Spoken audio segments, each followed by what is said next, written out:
Hoy presentamos la segunda entrevista a un espíritu, para abordar un tema que ha intrigado a la humanidad durante siglos. ¿Pueden los hechiceros y brujas, con sus conjuros, afectar a la raza humana? A continuación, la entrevista. ¿Puede un hombre ruin, con el concurso de un espíritu malo que le sea adicto, hacer mal al prójimo? No. Dios no lo consentiría. ¿Qué pensar de la creencia en el poder que poseerían ciertas personas, de obrar maleficios? Algunas personas tienen un poder magnético muy grande, del que podrán hacer mal uso si su propio espíritu es malvado, y en tal caso pueden ser secundadas por otros malos espíritus.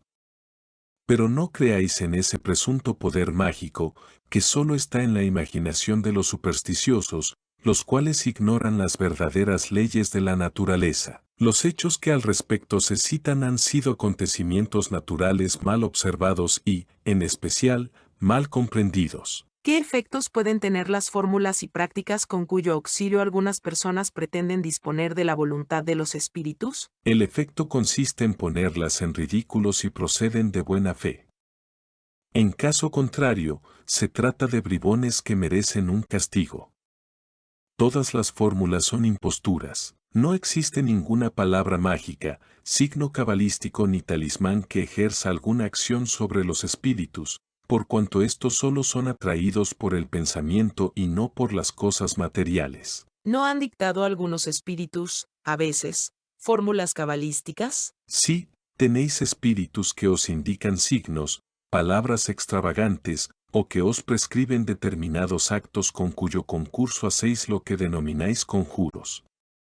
Pero tened plena certeza de que son espíritus que están mofándose de vosotros y abusan de vuestra credulidad.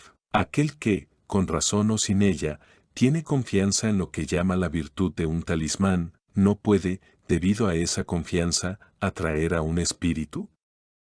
Porque entonces el que obra es el pensamiento, y el talismán solo constituye un signo que ayuda a dirigir el pensamiento. Es cierto. Pero la índole del espíritu atraído depende de la pureza de la intención y de la elevación de los sentimientos.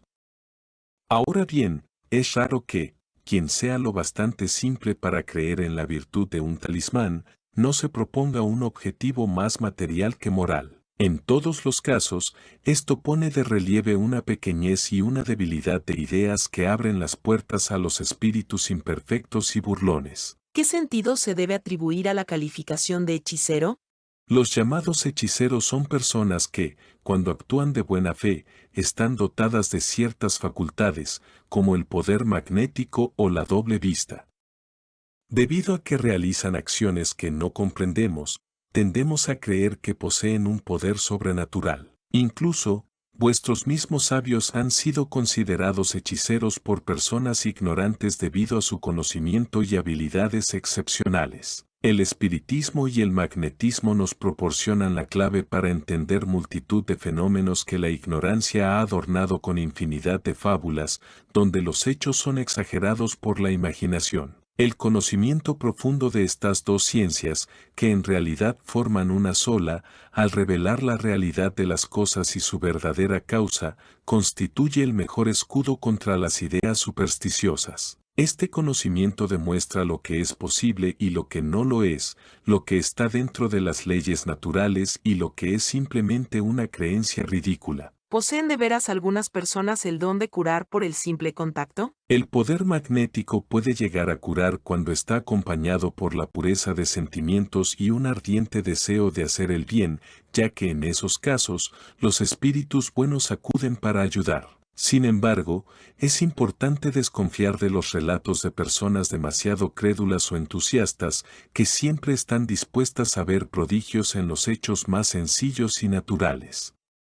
También es necesario no confiar en los relatos interesados de quienes explotan la credulidad de los demás para su propio beneficio. La bendición y la maldición pueden atraer el bien y el mal, respectivamente, sobre aquellos a quienes van dirigidas. Dios no escucha una maldición injusta, y a sus ojos, quien la lanza es culpable. Como tenemos las dos tendencias opuestas, el bien y el mal, puede haber una influencia momentánea, incluso sobre la materia. Pero ese influjo solo se ejerce, en todos los casos, con el permiso de Dios y como complemento de prueba para quien es objeto de él. Por otra parte, generalmente maldecimos a los malvados y bendecimos a los buenos. La bendición y la maldición jamás pueden apartar a la providencia del camino de la justicia. La maldición solo alcanza al maldecido cuando éste es ruin, y la bendición protege únicamente al que la merece. Si deseas ver videos de este tipo, te invito a suscribirte apretando la campanita.